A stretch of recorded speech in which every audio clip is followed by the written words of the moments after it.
Mari kita bertawassul, bertabarruk kepada kitab yang pada malam hari ini kita belajar bersama-sama, yaitu yang dikarang oleh As-Sayyid Al-Habib Abdurrahman bin Saggaf bin Husain As-Saggaf rahimahullahu ta'ala. Kita mengambil tabarruk.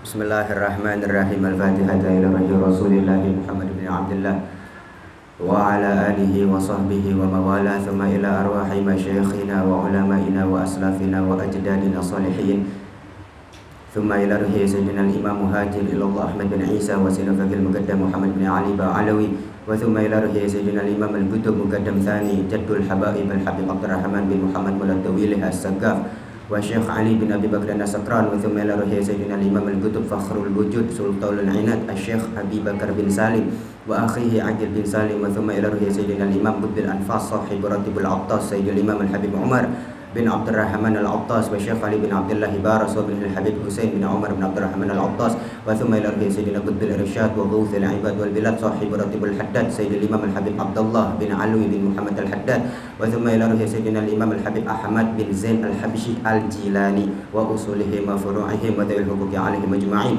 wa thumma ila ruhi sayyidina al-imam al-Qutub al-Habib Ali bin Hasan al-Attas wal Habib Ahmad bin Hasan al-Attas, wa thumma ila ruhi sayyidina al-imam Qutbil Qirtas al-Habib Abdullah bin Muhsin al-Attas Embang Bogor, wa thumma ila ruhi sayyidina al-imam al-Arif billah al-Habib Abdullah bin Husain Syamil al-Attas, wa thumma ila ruhi sayyidina al-imam al-Arif billah al-Habib Umar bin Muhammad bin Qutal al-Attas, wa thumma ila ruhi sayyidina al-imam al-Qutub Al-Habib Abdurrahman bin Ahmad bin Abdul Qadir As-Saggaf wa Uman Haji Barakah binti Haji Ahmad Fushani wa bnihi Al-Habib Ali bin Abdurrahman As-Saggaf, wa thumma ila ruhi sayyidil Jaid Al-Habib Hasan bin Muhammad Al-Attas wa Syarifah Zainab binti Salih Al-Attas, wa thumma ila ruhi sayyidina al-imam al-Qutub Al-Habib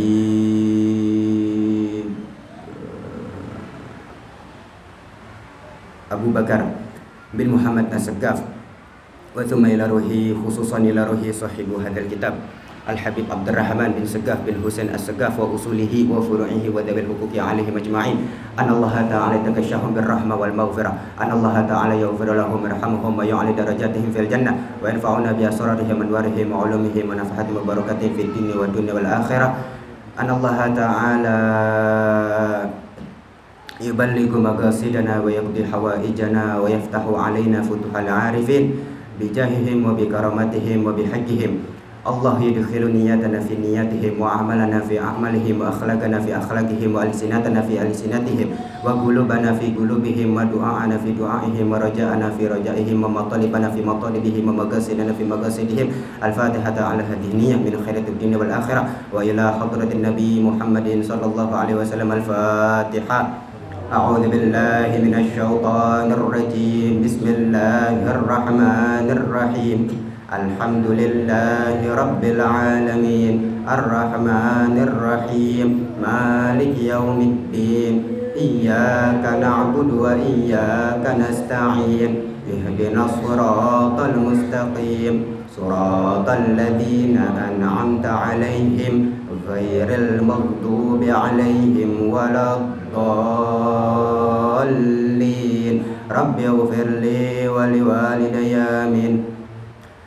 Ya Rabbi bil Mustafa balligh maqasidana waghfir lana ma madha ya wasi'al karami. Ya Rabbi bil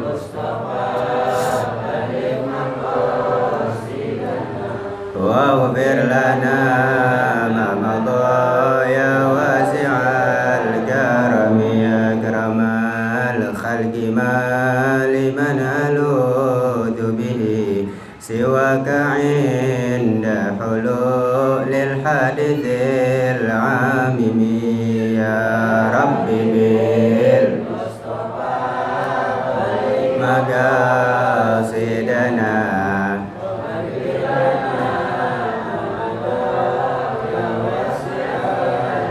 walan yadhiqa rasulallahi jahuka bi idzal karimu tajalla bismi muntaqimi. Ya Rabbi bil Mustafa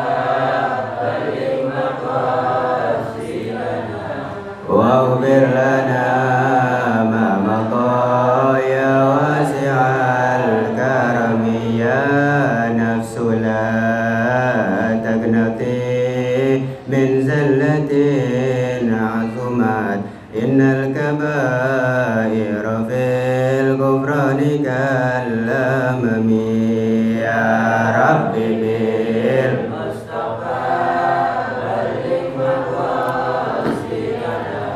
واغفر لنا ما مضى يا واسع الكرم اللهم صل وسلم وبارك عليه وعلى آله. Alhamdulillah, segala puji bagi Allah Subhanahu wa taala yang telah mengumpulkan kita pada malam Kamis ini di Ma'had Al-Islami As-Safa.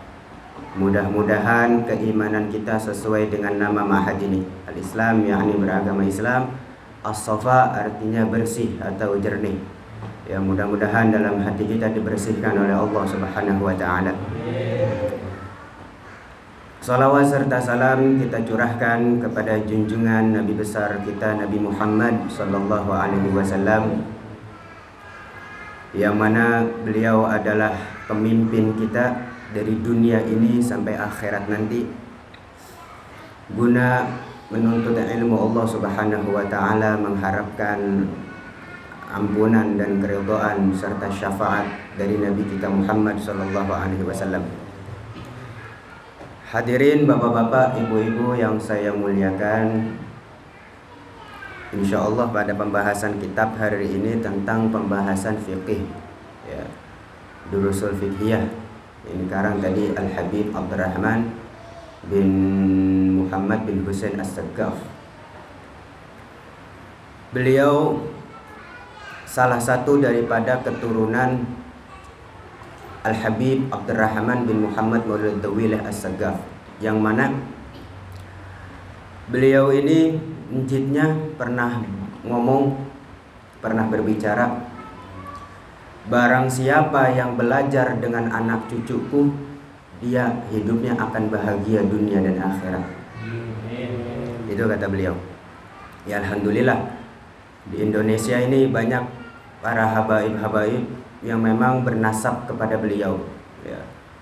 Bahkan dikatakan oleh salah satu seorang ulama, orang yang belajar ilmu, ya, belajar ilmu agama nih, tanpa memiliki sanad kepada satu orang habaib aja, itu hukumnya sama seperti orang yang mencuri ilmu. Jadi kalau misalkan antum belajar kepada para masyayikh, kepada para ulama, kiai, ustadz gitu ya, mengambil sanad keilmuan kepada mereka, paling minim ambil satu orang habaib yang antum jadikan guru.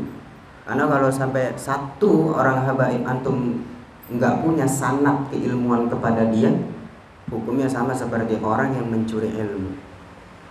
Makanya antum perhatiin, ulama-ulama kita yang besar nih, kiai-kiai, ustadz-ustadz di Indonesia, kalau kita telusurin nasab sanad keilmuannya, pasti nyambungnya ke habaib. Meskipun itu bergelar syekh, karena kan gelar habaib itu kan di saat itu belum seperti sekarang gitu. Seperti pemimpin yang pendiri NU siapa? Kiai Haji Hashim Asy'ari kan berguru kepada para habaib. Syekh Khalil Bangkalan berguru kepada seorang habaib. Banyak ulama-ulama di Indonesia ini yang besar-besar, al-alim, al-allamah bahkan, yang menjadi panutan dan rujukan ulama Mekah di saat itu orang Indonesia. Syekh Yasin Al-Fadani, gurunya banyak seorang habaib juga, yang mana beliau itu pemegang sanad hadis satu dunia, orang Indonesia. Bahkan Habib siapa tuh? Abu Yazid Maliki apa Habib Umar bin Hafiz mengambil sanad hadis kepada Syekh Yasin Al-Fadani, orang Indonesia. Jadi subhanallah, masya Allah. Kenapa begitu? Karena Rasulullah pernah bersabda, "Ana Madinatul Ilm." Aku ini adalah gudangnya ilmu. Gudang ya, kotaknya ilmu. Kotanya ilmu adalah Rasul Shallallahu Alaihi Wasallam. Sedangkan menantunya Sayyidina Ali adalah pintunya.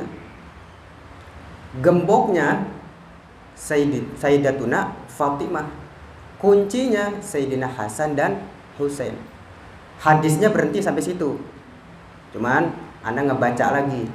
Kenapa bisa orang belajar tanpa melalui Habib bisa dikatakan pencuri ilmu?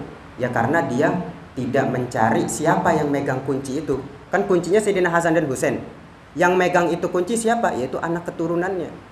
Kalau misalkan antum datang ke rumah orang bertamu, misalnya lewat jendela masuknya, terus ada orang yang lihat salah paham, dikata siapa? Pencuri. Namanya masuk ke rumah kan biasanya lewat pintu. Kalau misalkan pintunya dikunci, ya kita cari kuncinya. Kalau misalkan kita pengen cari kuncinya, cari siapa yang megang itu kunci. Ya begitu juga di dalam menuntut ilmunya Allah Subhanahu wa ta'ala. Alhamdulillah. Bismillahirrahmanirrahim. Kita mulai pembahasan awal daripada kitab Durusul Fiqhiyah. Bismillahirrahmanirrahim, dengan menyebut nama Allah Subhanahu wa ta'ala yang maha pengasih lagi maha penyayang. Ma huwal Islam?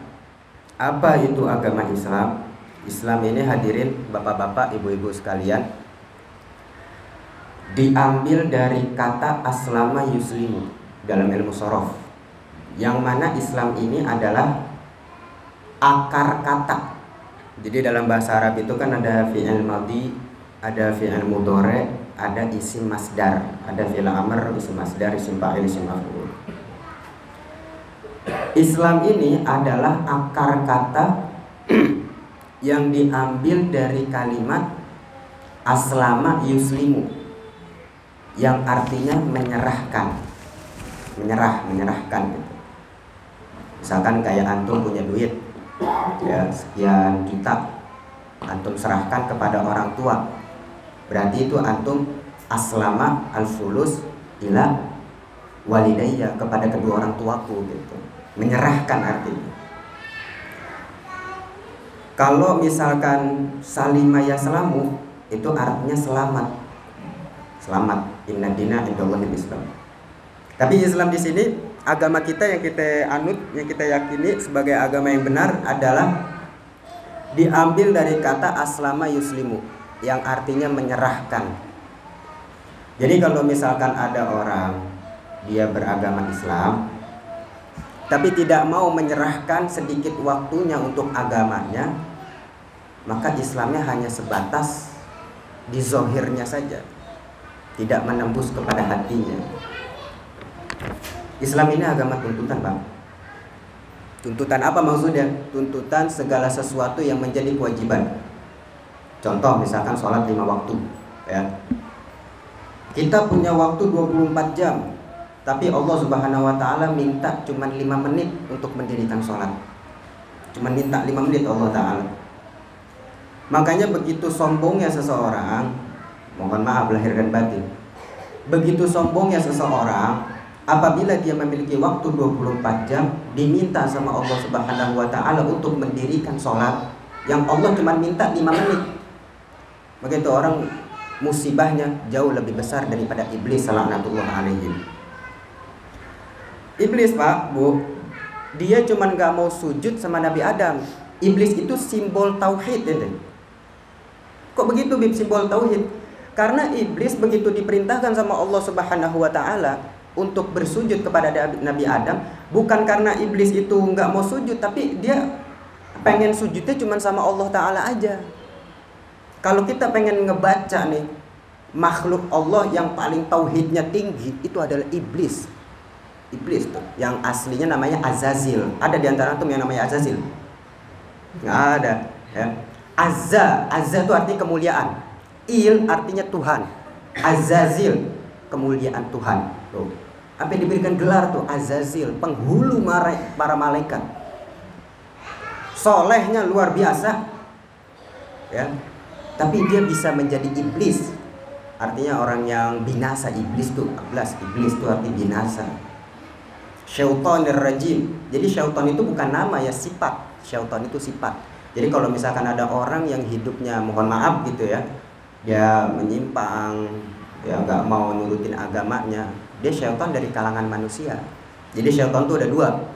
Ada syaitan yang memang dari bangsa jin, ada syaitan yang memang dari kalangan manusia. Tuh. Qul a'udzu birabbin nas, malikin nas, ilahin nas, min syarril waswasil khannas, alladzi yuwaswisu fi sudurin nas, minal jinnati wan nas. Tuh. Alladzi yuwaswisu fi sudurin nas. Yang membuat bimbang nih hati. Siapa yang membuat bimbang? Itu dari kalangan jin dan syaitan, dari jin dan manusia. Jadi jin itu, syaitan itu nama sifat. Jadi manusia juga bisa mendapatkan gelar syaitan, bisa manusia. Itu. Kalau misalkan dia itu menyimpang, ya, nggak mau nurut sama agamanya. Jadi sebenarnya perintah agama itu adalah perintah yang sangat tidak memberatkan sama sekali pekerjaan kita. Misalkan sholat subuh. Sholat subuh kan waktu dimana awal aktivitas kita. Masih bisa tuh kita cuma 5 menit doang sholat. Sholat zuhur, waktu kita istirahat kerja. Iya enggak? Biasanya kan orang kalau kerja di PT itu atau kerja di kantoran, waktu zuhur waktunya istirahat, bisa disisipin buat istirahat, buat sholat. Asar, waktunya memang udah balik asar, bisa kita sholat asar. Maghrib itu udah nyampe di rumah, ya kan? Jadi sholat 5 waktu itu tidak memberatkan pekerjaan kita sebenarnya. Itulah agama Islam rahmatan lil alamin itu di situ. Paham insyaallah ya. Jadi al-Islam ini artinya menyerahkan kemampuan kita, harta kita, ya semua apa yang kita punya, menyerahkan sebagian gitu. Agama tidak menuntut semua, jelas manusia kan. Ya ilok orang gajian dikasih ke semuanya kan. Gimana buat anak bininya ntar? Hah? Bisa ngerongrong. Gitu. Separohnya dah agama minta, ya. Jangan sampai orak gitu bahasanya. Nah, lanjut ya. Al-Islamu huwa din. Islam itu adalah agama, ya. Din, ada millah, yang artinya sama-sama agama juga. Cuman kalau din diambil dari kata dana ya dinu, yang artinya tunduk. Tuh, dalam bahasa Arab artinya agama tuh ad-din. Ad-din itu artinya agama. Sebetulnya dia itu diambil dari kata dana ya dinu, yang artinya tunduk. Tuh, orang kalau beragama pasti tunduk. Kalau dia beragama tapi ngebantah, ya mohon maaf deh, bahasanya KTP doang agamanya. Itu din. Tapi kalau millah itu dia bisa artinya agama, bisa artinya kehidupan kita semua, gaya hidup, sistem hidup tuh millah. Makanya Allah Subhanahu wa taala berfirman di dalam Al-Qur'an, "Walan tardu ankal yahudu walan nasara hatta tattabi'a millatahum." Allah bilangnya millah, bukan din, bukan. Disebutnya millah. Kenapa? Karena millah di sini bukan hanya sekedar agama, tapi sistem hidup, gaya hidup, semua apa yang dilakukan oleh orang Islam, orang-orang Yahudi dan Nasrani gak bakalan senang. Sampai kapan? Sampai kita mengikuti millahnya mereka, gaya hidupnya mereka, sistem hidupnya mereka, dan semua apa yang mereka lakukan sampai kita melakukan, baru mereka ridho. Walan tardu. Jadi din ini artinya tunduk atau patuh. Jadi Islam ini dia adalah agama yang dibawa oleh Nabi kita Muhammad sallallahu alaihi wasallam. Tujuannya untuk apa? Lisa'adatil bashar fi ma'ashihim wa ma'adihim. Tujuannya untuk menggapai kebahagiaan manusia fi ma'ashihim wa ma'adihim, di dalam kehidupan dunianya mereka dan di dalam kehidupan akhiratnya mereka. Itu tujuannya tuh untuk membuat kita bahagia, tujuan agama. Karena orang yang di dalam hatinya tidak memiliki agama, sifatnya kasar orang, hatinya nggak tenang. Dunia dia dapat, kayak mohon maaf deh, kayak orang-orang Jepang gitu ya. Banyak yang setiap tahunnya yang pada bunuh diri, orang-orang Jepang. Lihat antum di media banyak. Kenapa? Karena memang agama nggak penting di sana. Padahal dunia mereka dapat, ya kan? Wow, jangan tanya, orang-orang Jepang dahsyat, teknologinya super canggih dia. Tapi banyak, bahkan ada pendaftaran untuk bunuh diri tempatnya. Ada banyak orang keluhannya di sono yang bunuh diri, kan sebelumnya ditanya tuh. Ada yang alasannya karena saya 3 hari ini nggak bisa tidur, gelisah. 3 hari nggak bisa tidur, akhirnya bunuh diri. Itu kenapa? Karena faktor nggak punya agama. Dan agama itu adalah agama yang membuat kita tenang. Agama itu membuat kita ini alladzina amanu wa tatma'innu qulubuhum bi dzikrillah. Itu berzikir kepada Tuhan, kepada Allah Subhanahu wa taala yang membuat hati kita tenang.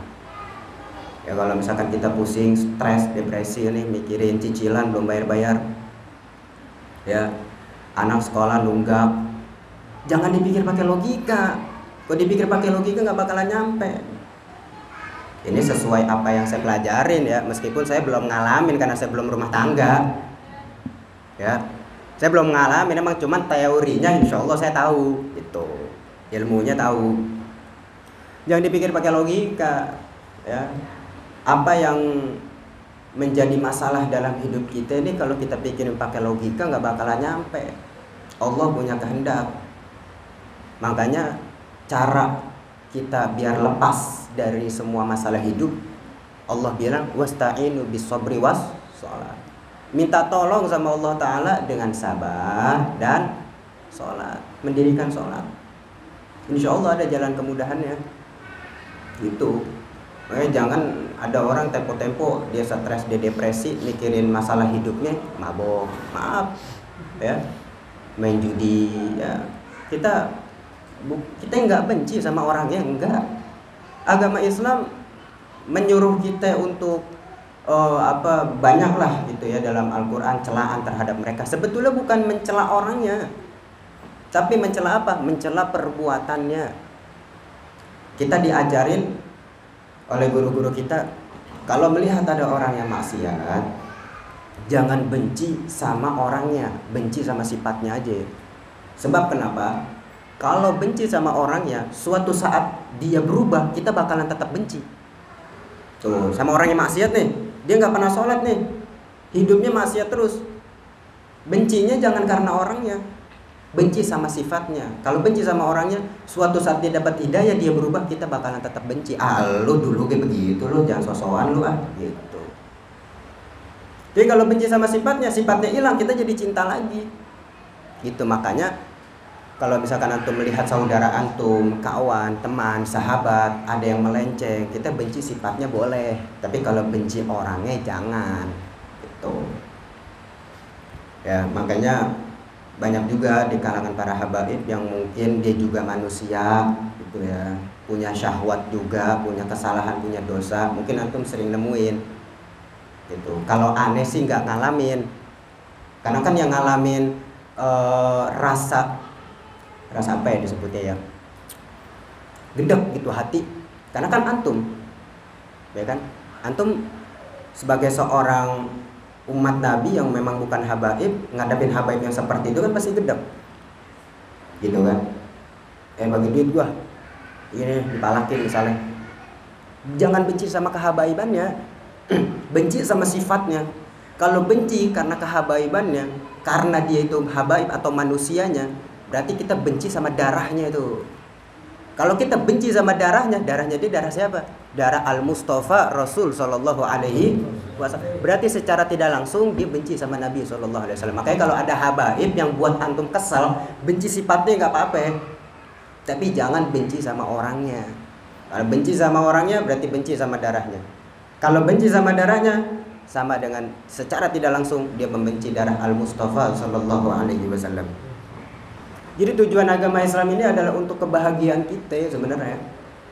Ya, kita pusing. Bahkan ada seorang ulama tuh mengatakan, jikalau aku tidak menemukan tali ikatan untuk onta, aku akan mencarinya di dalam Al-Quran.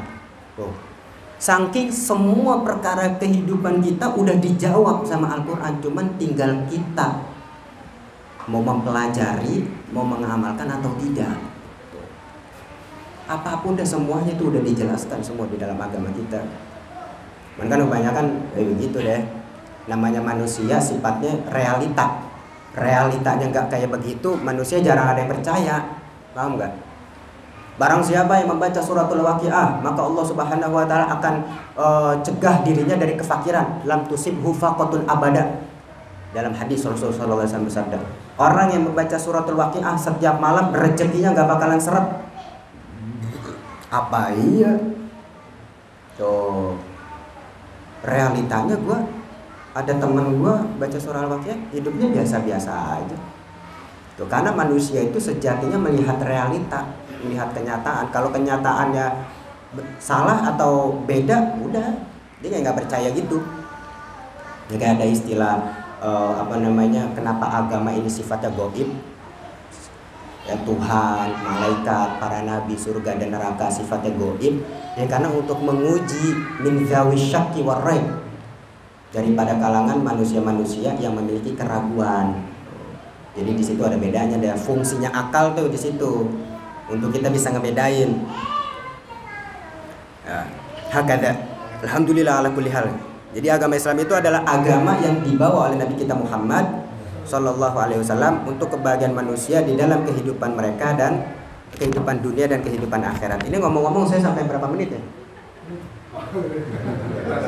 Hah? Jangan bebas-bebas, ntar pada nundutin saya ngomong sama tembok. Hah? Lanjut deh ya kita ini. Kamar kanul Islam ya, sekarang masuk kepada rukun. Rukun, ada syarat. Kalau di dalam agama Islam itu ada apa? Dalam ilmu fikih ada rukun, ada syarat. Arkanul Islam khamsatun. Rukun-rukun Islam itu ada 5. Jadi kalau rukun itu bahasanya peraturan. Kayak misalkan kita ngelamar kerja di PT. Peraturannya lu harus begini, lu harus begitu, begono, gitu kan. Rukun itu peraturan yang ada. Tapi kalau syarat itu berlaku di luar gitu. Kayak contoh orang pengen masuk kerja, syaratnya harus punya ijazah, harus berusia sekian, atau misalkan punya peraturan yang lebih ini lagi, tinggi badannya, posturnya harus segini, itu syarat gitu. Jadi kalau rukun itu berlakunya di dalam, kalau syarat di luar gitu. Kayak gini nih, rukun-rukun Islam. Berarti kalau orang pengen masuk ke Islam harus mengikuti ini nih, rukun-rukun ini. Ingin dikatakan Islam berarti dia harus mengikuti rukun yang 5. Yang pertama apa? Al-awwal syahadatu an la ilaha illallah wa anna muhammadar rasulullah. Kalau misalkan ada orang syahadat la ilaha illallah, misalkan ada orang kafir nih, la ilaha illallah, tapi nggak pakai muhammadur rasulullah, belum sempurna imannya.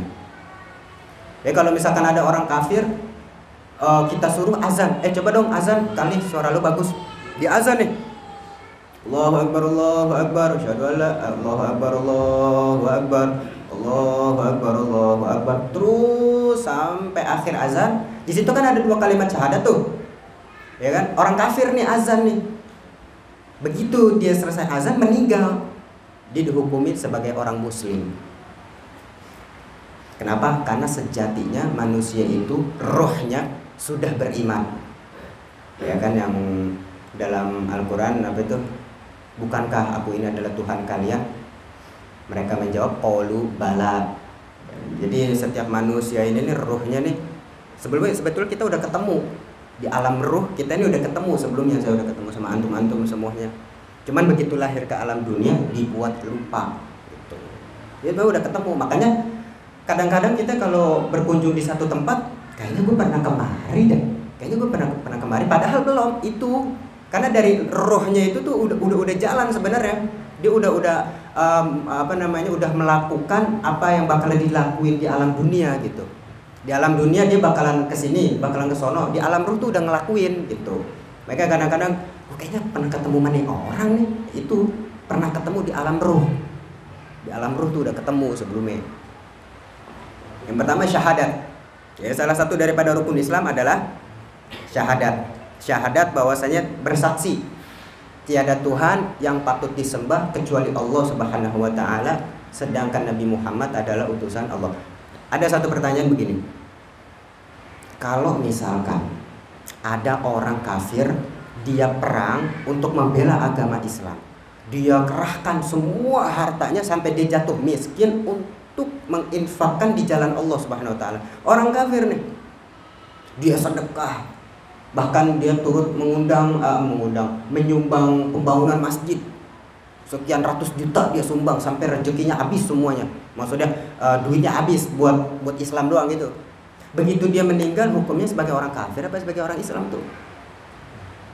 Ya kan? Dihukumin sebagai orang kafir tetap. Karena dalam Al-Quran itu disebut habaan mansur amalannya, sebagai debu yang berterbangan. Debu kan kalau kita sapu banyak tuh dia, ya kan? Tapi seperti itu amalannya. Karena kenapa? Karena dia nggak ngucapin 2 kalimat syahadat. Logikanya begini, logikanya nih. Tempo ada sahib kita yang curhat masalah dia demen sama cewek nih, mahrim nih, anak muda nih biasa, ya kan? Dia demen nih, dia cerita sama nih, Beb, aneh demen banget Beb sama dia nih Beb. Pokoknya diceritain tuh semua ya kan, namanya anak muda dan dia juga emang bukan orang pesantren, bukan orang yang beragama banget gitu, cuman paham tentang ilmu agama dikit-dikit paham lah dia. Dia demen sama perempuan nih, ya kan? Dia udah ngebeliin apa yang si perempuan demen, ya kan? Beliin ini, beliin itu, terus diajak jalan bareng. Akhirnya sampai saatnya dia nanya, posisi gua di hadapan lu sebagai apa? Ini ada kaitannya nih sama ini, ada kaitannya nih.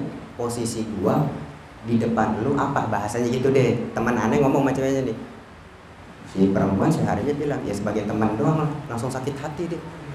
Jadi selama ini gue berjuang buat elu nih, gue dianggap teman doang. Jadi kepengen dia dianggapnya sebagai kekasih meren gitu. Terus si cewek bilang, lu gak bilang I love you sama gue. Paham gak tuh? Dari syahadat, orang berjuang mati-matian untuk Islam, kalau dia meninggal tidak mengucapkan 2 kalimat syahadat, artinya apa? Dia belum bilang I love you sama Allah Subhanahu wa taala. Gitu. Paham kira-kira ya? Jadi kalau misalnya ada orang kafir meninggal sedangkan semua hidupnya dikerahkan untuk Islam, tetap dalam keadaan kafir. Kenapa? Karena yang tadi Anda bilang tidak mengucapkan I love you sama Allah Subhanahu wa taala. Tapi bagaimana Bib? Kalau misalkan ada orang lahir dia bisu. Bisu apa sih namanya? Kalau nggak ada suaranya apa? Bisu ya, benar ya? Bisu. Lahir dalam keadaan bisu dari kecil nih sampai dia tumbuh dewasa udah besar, kan nggak bisa tuh dia ngucapin 2 kalimat syahadat, ya kan? Di dalam kitab Safwatuz Zubat dikatakan wa nutqu bisyahadataini atubira li sihhatil imani mimman kadara. Tuh. Jadi kalau misalkan ada orang terlahir nggak punya lidah, misal dari kecil nih sampai tua, atau mulutnya bisu nggak bisa ngomong, sedangkan orang Islam kan harus syahadat. Kalau bisu bagaimana dia ngucapin syahadatnya? Kalau dia nggak punya lidah, bagaimana dia bisa ngucapin syahadat? Kan nggak punya lidah, susah. Atau misalkan dia bisu, bagaimana tuh? Apakah dia dihukumi sebagai orang kafir atau sebagai orang yang kosong, seperti orang yang kosong di zaman kenabian, misalkan Ayamul Fatrah? Hukumnya adalah kata pengarang kitab Safwatuz Zubat, wa nutqu bi syahadatin ya'tubira, mengucapkan 2 kalimat syahadat untuk kesehatan iman itu wajib. Tapi ingat, lisihatil imani mimman qadara, bagi orang yang mampu. Jadi kalau misalkan ada orang kepengen masuk Islam tapi ada gejala, ada problem, ada masalah, entah dia emang bisu atau dia nggak punya lidah gitu, atau misalkan dia orang kafir pengen masuk Islam tapi emang dia nggak bisa ngomong, atau banyaklah problemnya yang dia tuh nggak bisa ngucapin syahadat gitu loh. Ya tadi contohnya mungkin nggak punya lidah atau dia bisu, tetap dia masuk Islam, dia ngucapin 2 kalimat syahadat dalam hati atau dari mulut semampunya, hukumnya sah begitu. Kenapa? Karena mimman qadara, bagi orang yang mampu. Dia ngucapin 2 kalimat syahadat ya untuk masuk Islam, itu bagi orang yang mampu untuk mengucapkannya ya, untuk mengucapkannya aja. Kayak siapa ya? Pamannya Nabi, Abu Thalib ya, yang berjuang mati-matian untuk Islam kan. Meskipun dalam Al-Quran Allah Subhanahu Wa Taala bilang, innaka latahdi man ahbabta walakinnallaha yahdi man yasha. Sesungguhnya engkau hai Muhammad tidak bisa memberikan hidayah kepada orang yang engkau cinta. Ini Abu Thalib ini perjuangannya luar biasa. Tamengnya Nabi dari gangguan orang-orang kafir Quraisy. Sebenarnya Abu Thalib ini mengakui bahwasanya Nabi Muhammad itu adalah seorang rasul. Cuman karena untuk melindungi dakwahnya Nabi dari gangguan orang-orang kafir, makanya Abu Thalib nggak mau masuk Islam. Jadi bahasanya tuh kayak gimana ya? Ini Abu Thalib kan dalam keadaan kafir nih, masih dalam keadaan kafir, tidak beriman. Jadi supaya ponakannya dakwahnya lancar, supaya orang-orang kafir ini nggak begitu brutal, tidak terlalu brutal untuk menyerang Nabi, makanya Abu Thalib ini sebagai tameng, ibarat kata kayak di sana ada teman gua gitu. Ngerti nggak maksudnya? Jadi kalau misalkan kayak ada orang nih, anak muda berantem, kelompok A sama kelompok B berantem nih. Di kelompok A, di kelompok B ada temannya dari kelompok A. Kan masih ada rasa tuh. Di sana ada teman gue juga lagi, gue juga rada segen gitu bahasanya. Ya. Jadi begitu posisinya tuh Abu Thalib. Abu Thalib paman Nabi untuk ngebentengi, jadi biar orang kafir di sana ada Abu Thalib lagi. Gua rada-rada segen juga sih. Ada Abu Thalib, apalagi Abu Thalib nih tokoh kita, pemimpin kita Abu Thalib. Gitu. Meskipun dalam hal ini Abu Thalib ini banyak para ulama menjelaskan, meskipun ini ikhtilaf ya, beda pendapat. Silakan kalau ada yang beda pendapat tidak jadi masalah. Tapi kalau para habaib sepakat nih, para habaib mayoritas ulama habaib ini mengatakan Abu Thalib ini tetap dalam keadaan Islam. Gitu. Karena banyak tuh ada pembahasan dalam kitab Asnal Matolib fi Najati Abi Thalib. Asnal Matolib fi Najati Abi Thalib itu kitab berisi tentang dalil-dalil alasan atas keislamannya Abu Thalib. Gitu.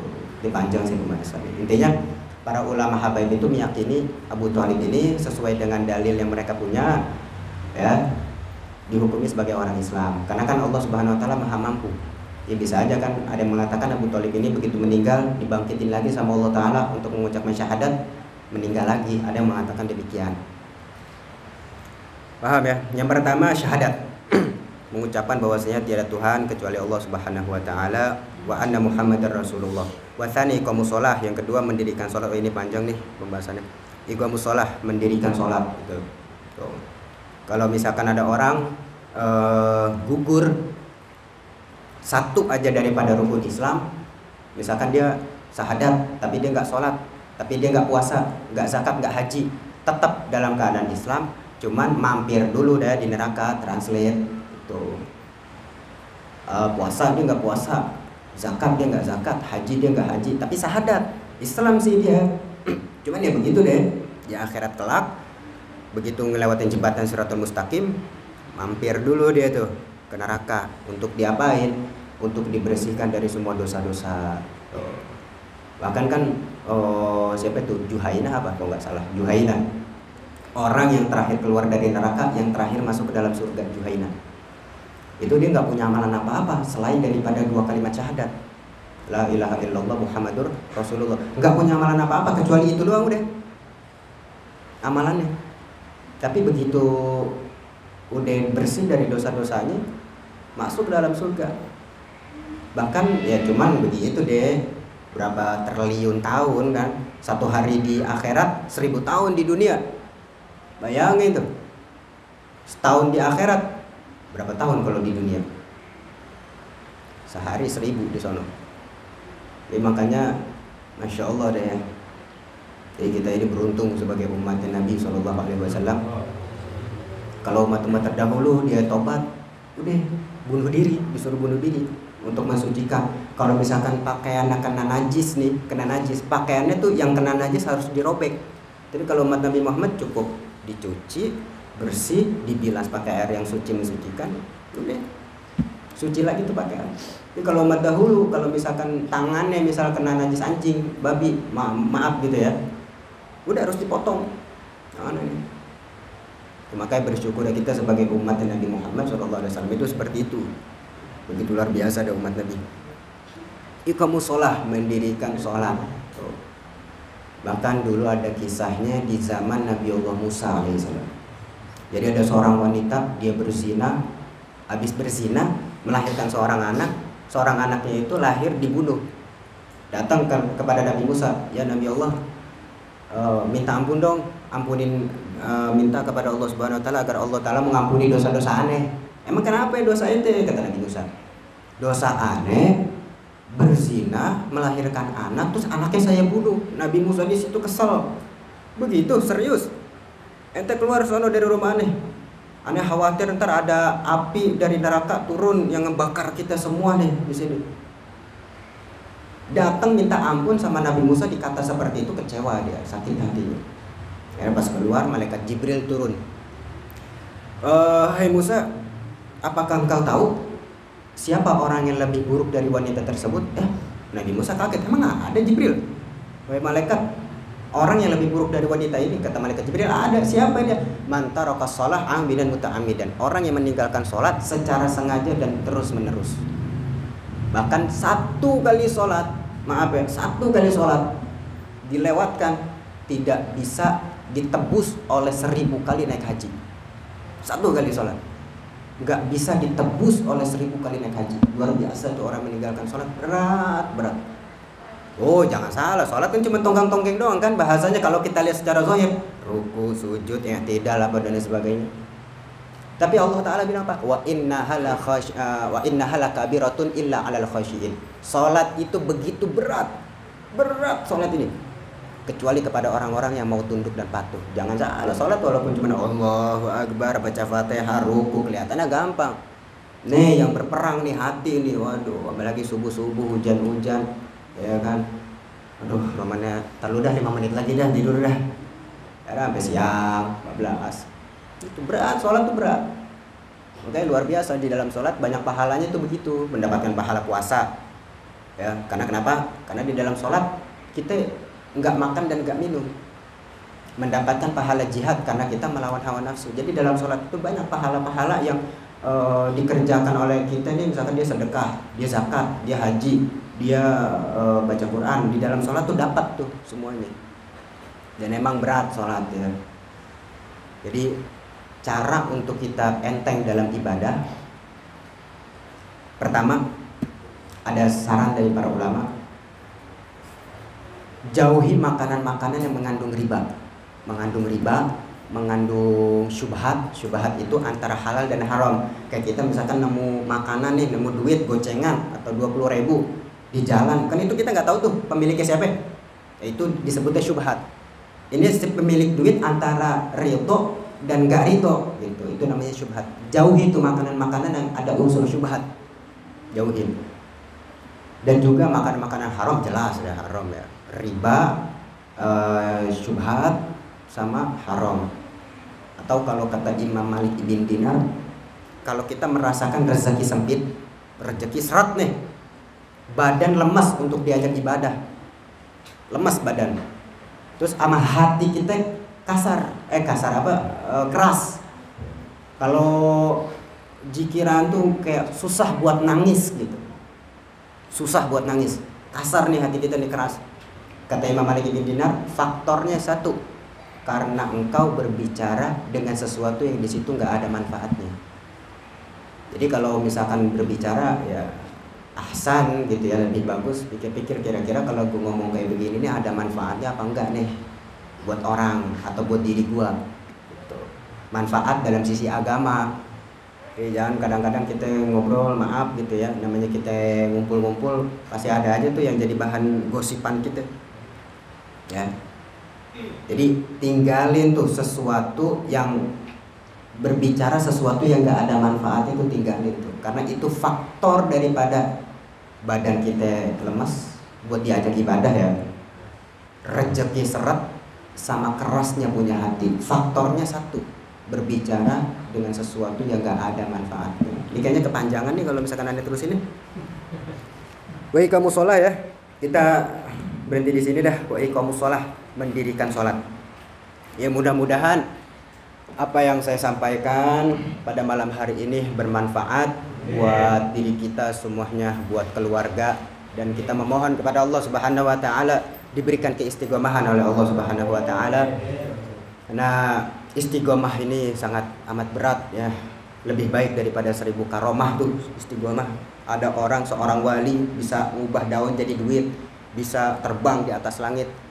Bahasanya masih lebih baik orang yang istiqomah tuh.